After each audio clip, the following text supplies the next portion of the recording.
Yay. Okay. So the instructions on this one are the same as they were on the warm-up. Solve for x. Solve for x. And, of course, we know this is an exponential function. Why? Variable in the exponent. Good. So the bases are 7 and 2. Do you think we're going to be able to use the GT-BTS get the bases the same method here? No, because 2 and 7 is not a power of 2, 2 is not an easy power of 7, and they're not a power of a third party. So if we were to write them in terms of each other, it would be some funky decimals. So it's not going to be easy to get the bases the same. So we have to go with our bigger tool, right? A more powerful tool. And what tool is that? Well, we can only use the change of base if we have what? Logs, right? So here is a log, right? It's a log.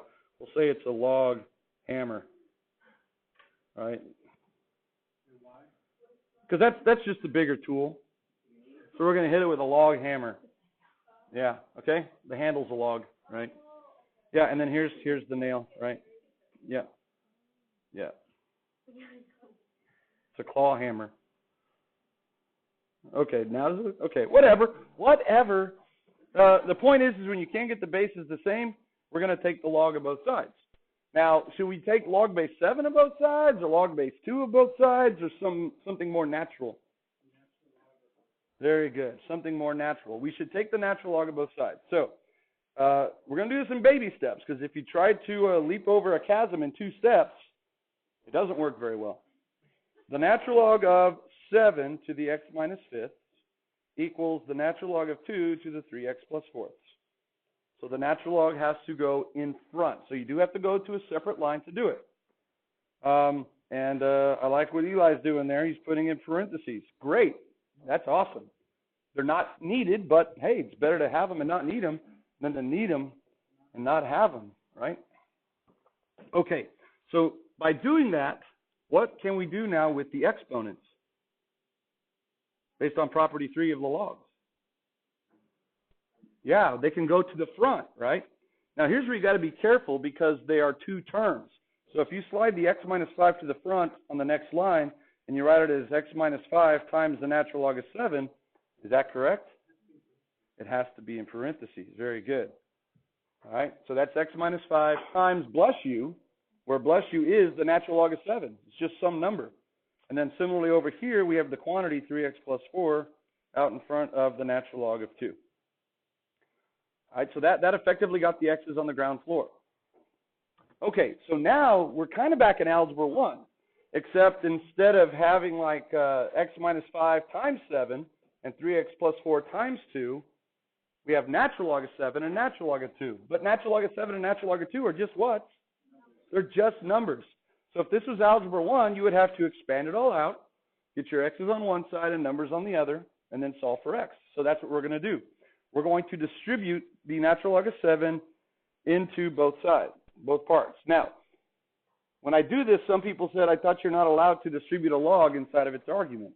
And that would be correct. If this were the natural log of 3x plus 4, is that equal to the natural log of 3x plus the natural log of 4?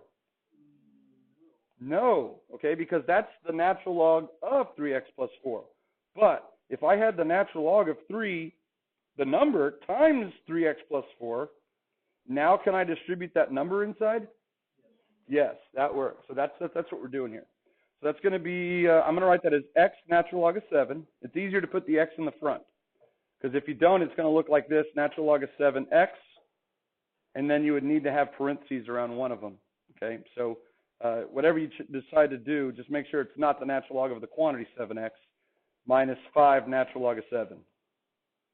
And then same thing on this side, we get 3x times the natural log of 2 plus 4 natural log of 2. So I'm just leaving the number part, natural log of 2, on the back end, just because it looks a little bit nicer. All right, now we got to collect our x terms. So I got one x term there, and I got one x term there. We probably want to collect them on the left, correct? So let's let this guy come over to this side, and then this guy who doesn't have an x will go over to that side. All right, so let's see what that's going to look like. That's going to be x natural log of 7. A Come on over, 3x natural log of 2. Why so negative? Because that was positive on the other side.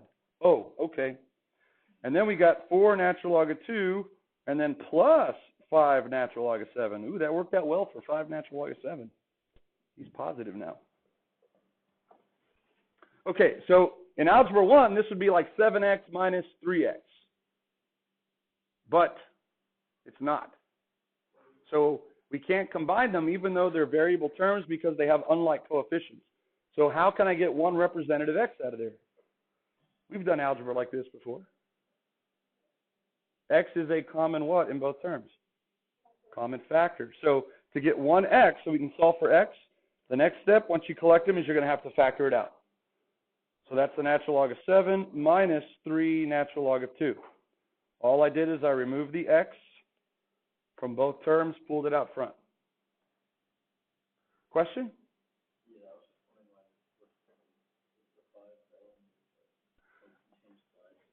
Yeah, because the 5 natural log of 7 up here does not have an x term in it. And so I added it to both sides. So when I add it to this side, it goes away. And when I add it over here, it becomes plus. And that way now I have just the 2 terms that have an x in them on the left, and the other 2 terms without an x are on the right. We want to separate the variables from the constant. I got it. This Scorpy. Oh, yeah. Absolutely. Yes, thank you.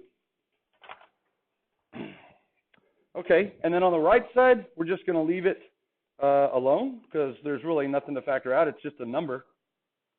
All right, and then so the last step, how do I solve for x? Right now I have x times blob. How do we undo multiplication? Division, right? So I'm just going to divide both sides by the natural log of 7 minus 3 natural log of 2. And again, I don't show it by drawing the horizontal line. I'll just do it. On the left side, it divides out. And on the right side, I'm left with what was there to begin with, 4 natural log of 2 plus 5 natural log of 7, divided by the natural log of 7 minus 3 natural log of 2. Did I solve for x? I did. Look how awesome that is. This is the exact answer. Now, you could type that into your calculator and get a 3-decimal approximation and plug it back into the top and make sure that it works. But it does work, okay? If you want to try that on your own, you can. Trust me, it works. So this is a good question for a test. That may not be the best answer choice for the test. Oh, boy. So once we get to the end, it might be an answer choice, but remember, we need to now have a spirit of play, especially when we have logs. So let's think of other forms of that answer. Let's think about what we could do. We have 2 terms on the top and bottom, so we might condense. So because the coefficients are not 1 or -1, look what we could do in the numerator. I could bring the 4 up on the 2 and call that the natural log of what? What's 2 to the 4th power? 2 times 2 is 4, 4 times 2 is 8, 8 times 2 is 16.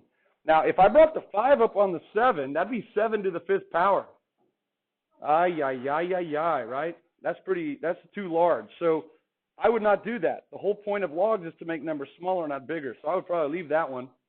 Natural log of 7, I would probably leave that. But if I brought the 3 up in the bottom, that would be 2/3, and that's manageable, right? What's 2 to the 3rd? Or 2 to the 3rd? Sorry, not 2/3. 8. Okay, very good. So that's another version of the same answer. Now, in the top, I can't condense because I didn't bring the 5 up. But in the bottom, I can condense, right? Let's rewrite the numerator. And what could I do in the denominator now? Since they're both coefficients of 1 or -1, I could pull 1 log out. And that becomes what when I condense? Property 2. I have a negative term, so I build the shelf. The positive argument is 7. The negative argument is 8. So that's the natural log of 7/8. So that's another possible answer. You think I'd type that one up? You know how I feel about complex fractions, right? That one kind of has a fraction in the denominator of a fraction. So I don't really like that one. But it's totally due to possibility. Okay? Now, here's one that you're not probably thinking of. What if, in this first term here, I don't want to bring the entire 4 to the top? What if I call 4 over here? I'll just write it 4. What if I write it as 2 times 2? And I only decided to bring one of those 2's to the top. So that I have 2 times 2, natural log of 2. I'm allowed to bring any factor to the top. That would make that 2 times the natural log of what? 2 squared is 4. So that's 2 natural log of 4 plus 5 natural log of 7. That's also equivalent. Might I do that? Yes, I might. Yeah. This kind of shenanigans right here, that's the kind of stuff that if you go on to take calculus, college board, when they have log in their final answers, that's the kind of tomfoolery they kind of do. They may not take the whole thing to the top, but maybe just one of the factors. So I'll just make you aware of that for now. I probably wouldn't do that in here, but certainly I could bring the entire 4 up. So there you go. Why was I able to condense it? Because that's property. Ooh, sorry, my bad. Property 2 says, remember, the natural log of A divided by B is the natural log of A minus the natural log of B. And this would be expanding, and then this would be condensing. And so that's what we did. We did the condensing. We have a difference of logs. It turns into the quotient of a log, or the log of a quotient. Yeah. Okay, so let's review what we did here. We took the natural log of both sides. We used property 3. We brought the exponents out front carefully with parentheses. We expanded by distributing. And then after that, it's going to be routine. If you can get to this line right here, where everything is expanded, that's where these type of problems become routine. You just shuffle your terms around. Get all your x terms on one side, your non-x terms on the other side. Factor out the x from all the terms that have it, and then divide through by what's left. That's very routine, okay? Collect, factor out, and divide through. Collect, factor out, and divide through. All right, comments or questions on letter B? All right, letter C. What the? It's exponential. The bases on the variables are 5 and 6. You think we're going to be able to GT BTS? Probably not. What about the 3 and the 4 there? Can we multiply the 3 and the 5 and call that 15 to the 2x minus 1? No, we can't.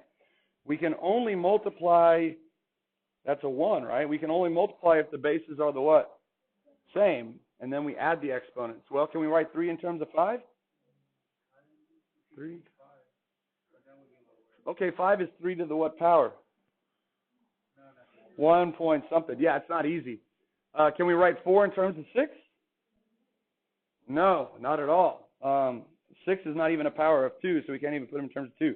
So, golly, we're not going to be able to get the bases the same, so I guess what we need is a bigger tool, right? Now, in this case, we're going to need something more than just a framing hammer or something, right? We're going to need something a little bit bigger, like a what? Yeah, the sledgehammer, right? Sledgehammer. Yeah, there's a sledgehammer. Maybe it's a 10-pound sledge, right? I mean, it's got to be substantial. Maybe we make the handle longer, too. It's the fulcrum principle, right? Give me a lever long enough and I can move the world. Who said that? Besides me. Originally, who said that? No, he's in this room. He's in the corner over there next to Terrence. No. That's right. No. Archimedes. The guy in the blue poster back there? Oh, but he's been there all year. You haven't checked him out yet? I don't go to that side. Okay. That's Archimedes over there. He's one of really the top 3 mathematicians of all time. Archimedes. Yeah. He's the guy who said, give me a lever long enough and I can move the world. He's also the guy who jumped out of the bathtub naked and ran through the town of Syracuse yelling, Eureka, Eureka. He was the first mathematical streaker. Yeah. Right. It's because he discovered a way to determine that the king's crown was made of impure gold by the method of fluid displacement. When he got in the tub, the water rose, and he realized that an object will displace a quantity equal to its mass. So if the guy made the crown out of impure gold, the density of the crown would be different, and the water wouldn't rise as much. So anyway, pretty cool stuff. Anyway, what are we going to do first? To both sides. We can't get the bases the same, so we're going to take the natural log of both sides. Yeah. So let's do that. The natural log of the quantity, 3 times 5 to the 2x minus 1 power, equals the natural log of the quantity, 4 times 6 to the 1 plus x power. That's what we did in the previous problem. Yes, yes, yes, yes. What did we do after that in the previous problem? We kind of expanded it out, right? We used property 3.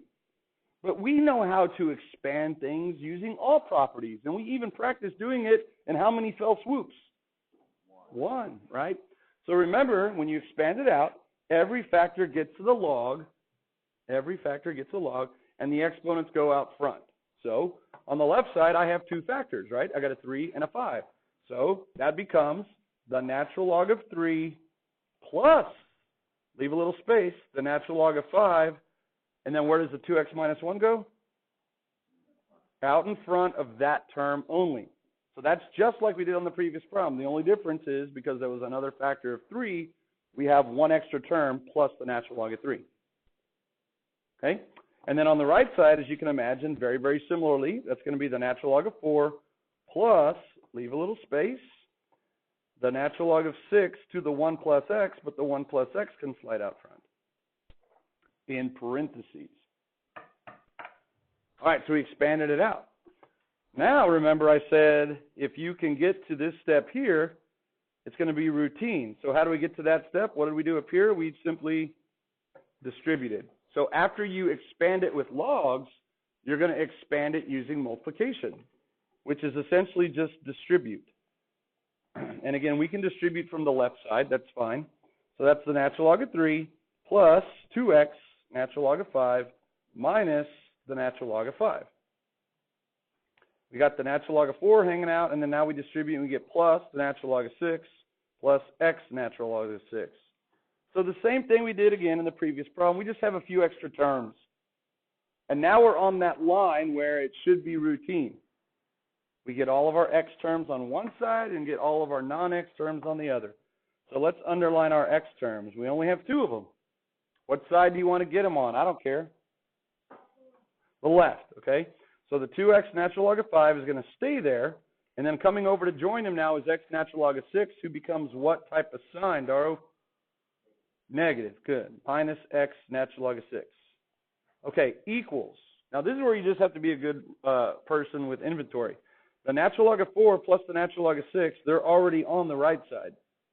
So they're hanging out. They're the welcome wagon committee for the other 2 terms on the left side that I haven't underlined. I'll double underline them. They now come over and we change signs. So in no particular order, negative natural log of 3 and positive natural log of 5. Have we separated the x terms from the non-x terms? Yeah. Okay, and now the next step is to get a single x by doing what on the left? Factoring it out. So we get x parentheses. We're left with 2 natural log of 5 minus the natural log of 6. You physically just remove it from both terms. Now on the right side, you have 4 terms. They all have different arguments. So at this point, if you wanted to condense that, you could. But I'm going to leave it like that for now. We'll condense it on the back end. Natural log of 4 plus natural log of 6 minus natural log of 3 plus natural log of 5. It's a little bit of writing, but that's easy. Now the last step is to solve for x by dividing through. Yeah. So we get x equals the right side, the natural log of 4 plus the natural log of 6 minus the natural log of 3 plus the natural log of 5 all over 2 natural log of 5 minus the natural log of 6. And we're done.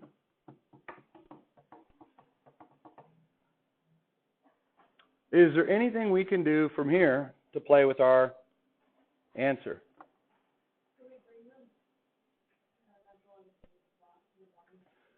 Ooh, okay. Well, we can only bring things from top to the bottom and change the sign of their exponent if they're what? Factors or terms? Factors, right? We can only bring factors from high to low. And right now we have terms, so we can't bring anything from top to bottom. So that's not going to work, but that's a good idea. Do these natural log of 6s divide out? No, again, because we can only divide out what? Factors, and those are terms. So really, from this point, all we can do is maybe condense things if we wanted to. How about this? Addition is commutative, so we don't have to condense the whole thing. We can always condense just part of it. Would it be worth condensing that part in the numerator? Sure, because that's going to be, if I pull one log out, that's going to be the natural log of 6 divided by 3, right? Now notice, I'm going to do a common error. That's not the natural log of 6 over the natural log of 3, correct? Incorrect. That is not correct. All right? When you condense, you pull one log out, and it ends up being 6 divided by 3. Well, what's 6 divided by 3? 2. So those two terms there become that. That's pretty neat. And then maybe let's just combine those two. So that becomes plus the natural log. Now they're both positive, so that becomes 4 times 5, which is what? 20. So there you go. You could do that. In the bottom now, in the bottom, if you want to, you could bring the 2 up. That's manageable. 5 squared is what? 25. And then minus the natural log of 6. I'd probably leave that. So that would be another version. What else could we do in the numerator? Can we combine those or condense that? We sure can. They're both natural logs. Let's pull a log out. They're both positive. So the 2 and the 20 get what multiplied? Multiplied. And that's still manageable. What's 2 times 20? 40. So I might do that as well. Now, if the number gets really out of hand, like earlier, what was it, 7 to the 5th, or 5 to the 7th, I wouldn't do that. But as long as the numbers are still pretty manageable without a calculator, I might do that. So that's another equivalent answer. Do you want to condense it in the denominator? It would be the natural log of 25 divided by 6. Does 25 divided by 6 either simplify or become an integer? No. So in my opinion, there's no reason to do that. Unless it's going to divide out to give you a nice integer, or you can divide a common factor out, I wouldn't even do that. So I'd probably leave the denominator like that. I don't like complex fractions. So all of those are equivalent. Now, what if you get to your answer and you don't see it, and you've played around with it? Go ahead.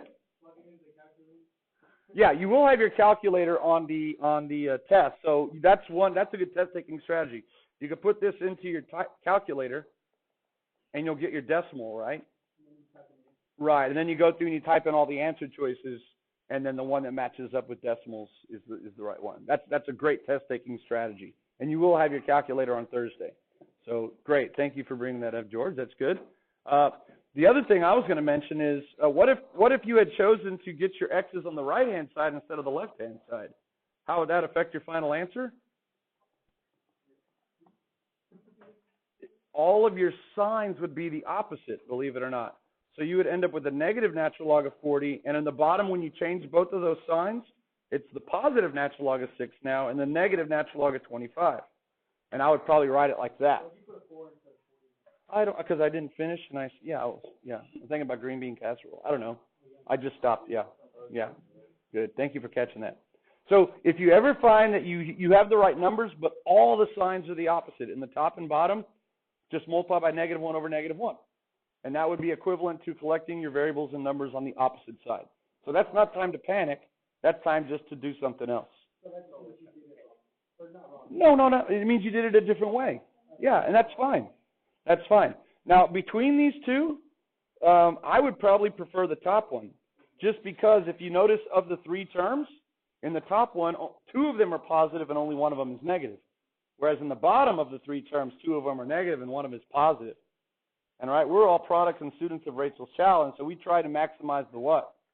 Positive or negative? The positive, right.